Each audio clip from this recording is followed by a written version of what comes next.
everybody, what's good? It's the real Neexy with the MC with the Hennessy scheme heist. Lalela. We are back and we are back with the bang buffet. So this is CMTV SA and this is Angisakufuni. Angisakufuni, Akobatli, Angisaklabi. It is what it is before it was what it was. Listen, zizo kala, zizo tetema, zizo shuba, because it's not ending here.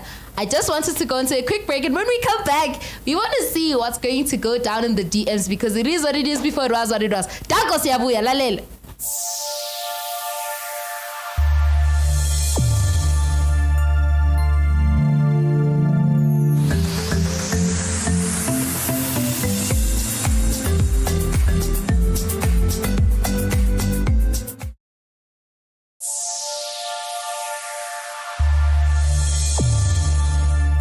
Welcome back from the break, buffet. So it is what it is before it was what it was. This is Angisakufuni and this is the real Neexy with the MC with the Hennessy scheme sized Lalela. Buffet, like I said, this is CMTV SA where things happen. Izinto zenzeka, slanganisa izinto zamathando la kumosheke khona safika salungisa. Kodwa you know CMTV for umjolo the pandemic. It does not end here. And Angisakufuni, ilazi khala khona, like Ginger would say, it's going to go bananas. Buffet, I've got Ulusi onto the show. Ulusi angasafuni indoda yakhe. Ati she's thanks and she's danko and yazini, it is what it is before it was what it was. She does not want to aisho just like that by kanje, and this is why she involved us into her own space. Ukuthi yazini guys, angisamfuni, I'm thanks and I'm danko akemobati. We don't know if it's because of being toxic. We don't know if it's because of being uncomfortable in the relationship. If there's no give and take, we don't know, but we want to find out. Please, can we give Ulusi a warm welcome onto the show? Hi, Lucy. Hey. How are you? I'm fine, thanks. I'm good, thank you. Why do you look so sad? Oh, I've got problems. You've got problems. Okay, well, we are here for you as CMTV, and this is Angisakufuni. Thank you so much for writing to us. I want you to tell me a little bit about yourself. Who's Lucy? Where do you come from? What do you do? Mina Lucy. Gibuya la Hebrew. That's where I live with my man, with 4 kids. Okay. And then are these 4 kids his as well? Yes. Okay. All right. Since you mentioned to us that you've got problems, what is the problem that you're facing? What are your problems?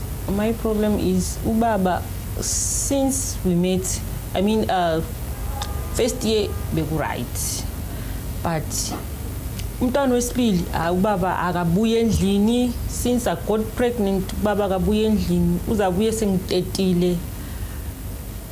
Mase ngithetile noma ekhona endlini ubaba weekends ngibabuya nyamalala ujika Wednesday Thursday ubuya nestory imoto ifile imoto in ay sengikhathele hayi bolusi indaba engaka mama. Yebo.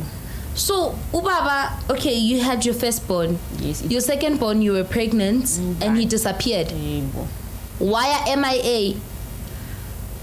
Ubaba nje wanyamalala ngazi nokuthi wayekuphi. Mawumfonela nje ifoni ithi ucishe wangithola. Hayibo. As for ucishe wangithola, that's a nice voicemail ukuthi ucishe wangithola. And then since ahamba, he disappeared. How far pregnant were you? He disappeared when I was 4 months. Ngahamba ngaya kubo bayahlala phansi bamfonela mabemfonela bakibo bayamthola. And then uthini kubo? Hayi istory abasikhulumi kahle abakubo yazi abantu basemzini bakhuluma half. But bayamthola, but this and that.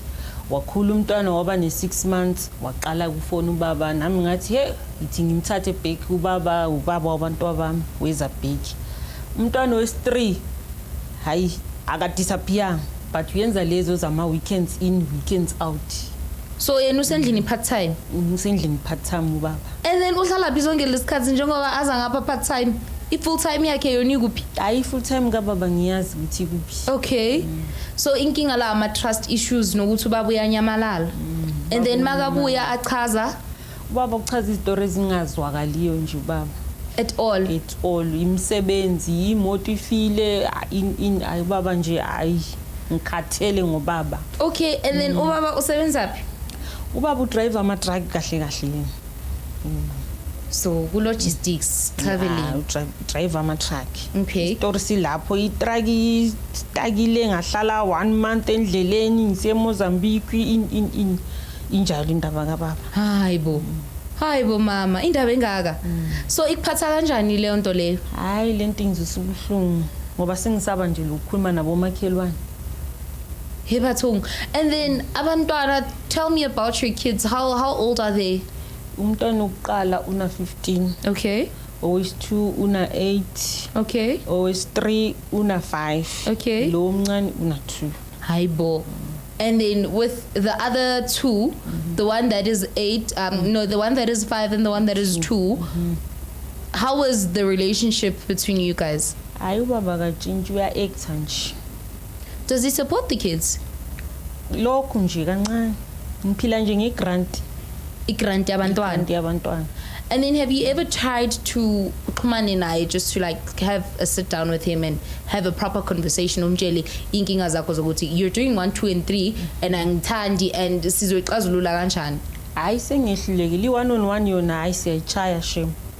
But ubaba uyangitshela lokhu akathembakalanga sengikhathela ngisamfuni. Akakaza kushaya? Hayi ukushaya kona akashayi. Okay, that's good. That's good. Cheating. Let's go to cheating. I want to know ukuthi lobufebenyana lobu obukhulumayo, what is it about? How did you know about it?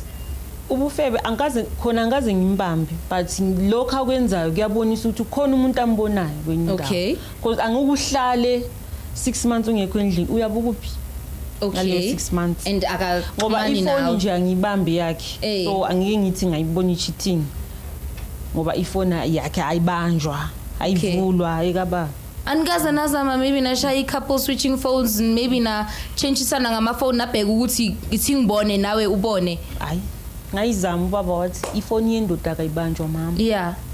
Okay, mama, ngiyasizwa istory sakho. Ngiyaxolisa kakhulu ukuthi you're going through that, but I mean njengoba usho ukuthi awusamfuni, but then if it does mean ukuthi maybe singahlanganisa, because here we asifuna ukuba ngathi siyanipula, but then just to understand both stories angithi. So if it's okay with you, we can call him in and then just find out his story sakhe. Is that okay? Yes. Asingake sahlanganisa official namanza kuhlangana ngempela. So wena ngempela usamfuni. You are thanks, you are danko. I'm done ubaba. Baba kahambe ngama-truck uzobona abanye phambili abababonayo. Hi, bathi hamba juba bayokucutha phambili. This is how we are going to go about it. Bafethu zizokhala zizotetema zizoba ku loudspeaker nimzwile. Usisilusi athi ubaba uyahamba 6 months yonke anyamalale ahlale estradeni angazi ukuthi ukuphi, angafoni, angaphendula ifoni, and mabashaya i-couple switching phones athi ifoni yendoda ayibanjwa. So bafethu, we don't know how it's going to pan out, but we are going to be going on to a quick break. Listen, definitely catch us on all social media platforms, Facebook, Twitter, Instagram, and of course your YouTube. It is what it is, before it was what it was. Siyabui.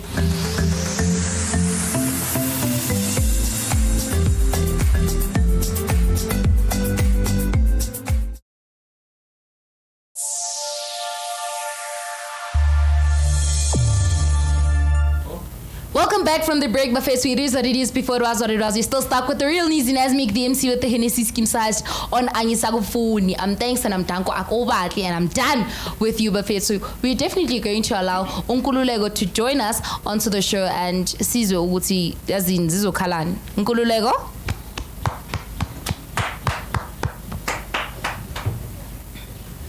Putiza. Yebo. Unjani? Siyaphila njani? Ngiyaphila baba. Ngicela usicacisele before ukuthi singene ngaphakathi edabeni, ngicela nje usitshela ukuthi ubhuti Nkululeko ubani, wenzani, udila ngani, nokuthi umazi kanjani umama. Ubhuti Nkululeko ngilana eHillbro. Unkosikazi wami lona. Ngiyamthanda and sihleli ngokuthula siyajabula. Oh, that's nice. That's nice. So umama ngathi uyamangala ukuthi nihleli ngokuthula, and njengoba ubona umama lana, she was telling me a little bit about her issues that she's facing in her house, so which of course they involve you. So I want to know from you, is there anything that you have done maybe that you think izinto bezingahambi kahle endlini, or what was happening? Ngicela siye nje lapho. Okay, I think umsebenzi mina ngidrive ama-truck. Oh, okay. Sometimes ngiyathatha isikhathi eside ngekho ekhaya. Okay. So yazi abantu besifazane maybe akakujabuleli Okay. lokho. Kodwa khona ngikahle kahle ngiyamthanda. Okay. Amen. Kuhle lokho ukuthi uyamthanda, you know, you're showing how much love you have for her. And umuntu drive ama truck, I do believe ukuthi you're always on the move, you're always on the go. Uke wahlala phansi nomama wamcacisela and u drive ama truck before hlangana naye noma it was after so hlangene naye? Ama truck ngiqale kudala udrive ama truck. And umama ngihlale phansi ngakhuluma naye. Ngasethi kuvumelekile ukuthi ngihambe naye. Manje wathi nisemdala akasafuna ukuthi indaba zama-truck lezi akazingeni. Oh, okay. So ukuthi ngiyeke umsebenzi uzohlala futhi uyabona. Okay. So umama yena bekayenzani phambi kokuthi nihlangane noma lesikhathi nihlangana, what was she doing? No, mama uthe eqeda isikolo then asensithi akayeke ahlale nabantwana phansi. Oh, okay. Indoda izophanda. Indoda izophanda. Indoda masiphanda. Ngiyawathanda lawo magama bhuti Nkululeko. So njengoba ulana ngifuna nje ukuthi umama akucacisele ukuthi inkinga yakhe le yabhekani nayo nawe yini nokuthi sibone ukuthi singayixazulula kanjani mangabe kuyenzeka. Ngifuna nje ukuthi akuchazele ukuthi yena uzizwa kanjani nawe futhi uthole ithuba lokuthi umchazele ukuthi uzizwa kanjani nga yonke lento le yasaba kutshela yona, then sibone ukuthi singayixazulula kanjani. Kulungile? Yebo. Okay. Mama, ngisacela ke na indoda yakho ngicela umtshela ukuthi wenzakalani. Hayi mina Samadu angikho happy ngempilo engiphilayo. 6 months indoda kayikho endlini.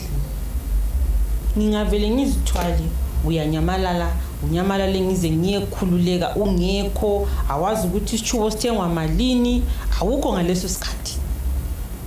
Le family yami izingibuza ukuthi kathi ukuphi umkhonyana. Bayavakasha lapha eHebrew bayafika bathola awukho. Bavakache bafike after 2 months babuye bathole awukho. Umkhonyana onjani ohamba 6 months. Enembame ngibuza sengigcina ngibatshela iqiniso nami ukuthi hayi mina ngazi ngawe ukuthi ukuphi. And uyacabanga ukuthi sike sahlala le family yakho. Sahlala le family yakho wona ulapha mina ngilapha. Sayikhuluma le ndaba wehlule kuyixazulula wena le ndaba ukuthi uyabukuphi for 6 months. Awekho ama truck a driver 6 months ungekho la eSouth Africa. Uyabukuphi? Abantwana abakwazi njengalo mncane akakwazi lokuthi ubaba wakhe wena akakwazi. Uzwa abantu bathi dedi kwabanye odedi wena nje hayi. Mina singikhathele baba hayi. Ngikhathele Samadu ngcono ngibuyele nje kwabakithi. Okwakho hayi. Ngikhathele. Hayi ngiyakuzwa. Inkinga ama truck ukusuka lana siye DRC. I'll take you maybe 2 months, 3 months. And khona ngale ngifika join iqueue. Maybe from there to Tanzania. From Tanzania sengijika eBheki. So okunye ayisibuthi ngiyazenzela umsebenzi. Njengoba ngishilo ukuthi indoda kumele iphande. Yabo ngizaba labantwana kanti sengideluza umuzi wami. Ngiyakuthanda namaduma. Hayi mina hayi. Sengidlulile baba ngikhathele hayi mina ngisafuna. So ngicela ukungena inside the conversation baba, ngiyakuzwa uyachaza ukuthi indlela zakho zihamba kanjani and why you would spend so much time on the road, and this is because you are in that industry, logistics and trucking and traveling, and unfortunately we cannot take it away from you. And then ushilo futhi earlier on when you got your uti, you're trying to uti mama ahlale phansi akhatha abantwana, and then you would do all the necessary things that you need to do as a man. Mama, did you have that conversation no baba? Navumelana kwaba kanjalo? Hayi asivumelana ngi6 months. Asivumelana ukuthi uyabehamba 6 months mina ngikada abantwana. Hayi savumelana ukuthi uyosebenza ubaba uyenza indlu. But usehlala 6 months engabuyi. Okay. So nami angisakhona ukugada abantwana. Angisakufuni ngiyachiya ngiyakithi. Okay. And then mama mamshiya ubaba wena uzoyenza njani? Umshiyela ukuthi mhlambe uyoba nomunye asithi mhlambe akasebenzi, uyoba nomunye ongasebenzi ozonakekela abantwana benye indoda, noma umshiyela ukuthi yazini uzoba yilona for the rest of your life? Hayi baba ngiyamshiya nje ukuthi ngizoba ngiqhubekela phambili. yena hayi eyakhe ngisayingeni abantwana ngizomshiyela nefamily yakhe. Okay, so abantwana bazoya kubo baba. Okay. And then badala manje abantwana, I think there's 15, there's 8, there's 5 and there's 2. Uye wahlala phansi wabachazela ukuthi ubaba uyasebenza and ubaba uyasiprovidela na kanjani? Hayi omdala ngiyamchazela naye uyabona, but uyabona naye ukuthi hayi kulaba bongahamba 6 months ayingekho ekhaya. Okay, because I understand that ubaba ushilo ukuthi it takes him 2 months to go to the DRC from South Africa. Have you ever traveled that far? Hayi DRC bakhona abangani bami ngihlala labo lapha eFlatin mabe siye DRC nje bathatha 2 days uke DRC bona bahamba nje ngebhasi, ibhasi netruck iyafana. Ibhasi netruck ziyafana. Okay, and then lesikhathi ubaba akutshela ukuthi asambeni sonke nibe probably located in a place that he'll always get to. Have you ever considered that decision? Have you thought about it? No, angizange ngayithatha lento ngoba bengazi ukuthi nje uke DRC is 2 days or 3 days. Ayosebenza ubaba ayideliver kudeliveryo maybe 4 days 5 days ingathatha 10 days or 15 days, let's say that, not 6 months. That's why ngavuma ukuthi hayi ngisihlalela abantwana ngicina abantwana ayohamba nilandelana nalo baba ayophanda njengoba ejini ayophanda mama gcina abantwana bekunjalo but manje hayi. Okay, so baba futhi inkululeko ngisacela nje ukubuza ukuthi in regards to your traveling, have you ever maybe fell into the infidelity trap, maybe find yourself in a situation, a very compromising situation for that matter, or maybe you're cheating or anything? Hayi cha, angizange ngaba kuleso simo esinjalo, kodwa ngiyananzelela ukuthi umama uma esengenwe umoya kanje ungathi bayizwana lo caretaker. So caretaker ngabona nguye osomenzisa ukutabela ilinqo ngoba kudala sesineminyaka sonke osokumenza athi sefuna ukungishiya manje indaba ka caretaker. Okay, so le caretaker le yile yase Hillbrow la nihlala khona. Nana yase Hillbrow. Okay, when uke wasola ukuthi khona into eyenzakalayo nale caretaker le caretaker le ngoba uma besho abashoyo bathi nokudla uma ngiyekho nokulala lapha endlini. So umama sekunaze uthi ungathi uthando soluyakhula no caretaker sefuna ukuhlala no caretaker. Oh, okay. And then the caretaker unabantwana? Caretaker ungathi umfazi semakhaya lana uhlala yedwa. So sebeyajola kahle. Okay. And then baba nike nashintshana namafoni noma uke wazama umama ukuthatha ifoni yakho wazama ukuthatha yakhe? Mina kahle njengomuntu ohamba isikhathi eside ngayihack ifoni yakhe. Kunama chats akhe no caretaker ngiwabonayo. So inkinga enkulu la ile caretaker le. Ile caretaker. Mama indaba ithini yale caretaker le? Baba ucaretaker usuke ezolungisa ama globe. Azongifakela ama globe caretaker. Azongilungisela ama window ngoba ukho wena 6 months. Caretaker ufixa yonke into engekho right. Ngoba baba ngekho. So do you think maybe kune bayibizani ukunyatha mhlawumbe maybe indelelonyana because maybe you feel ukuthi lo caretaker lona is doing the things that you are supposed to be doing in your house, and you feel the void of saying ukuthi because ubaba akekho at least there's a man also around that's going to help out ngamadlovu nama window nan. Okay, no problem. Ngicabanga ukuthi siyeni breaking sokhokho umoya and then come back and find a resolution. Is that okay? It's okay. Yeah, bafethu sikhalile sidetemile zibeke loudspeaker. Indaba nayo iku caretaker. The caretaker is not doing the things that ubaba is supposed to be doing, or rather is doing the things that ubaba is supposed to be doing. We're just going to hit a quick break, a very quick break, and then when we come back, we are going to see how it's going to pan out. Siyabuya.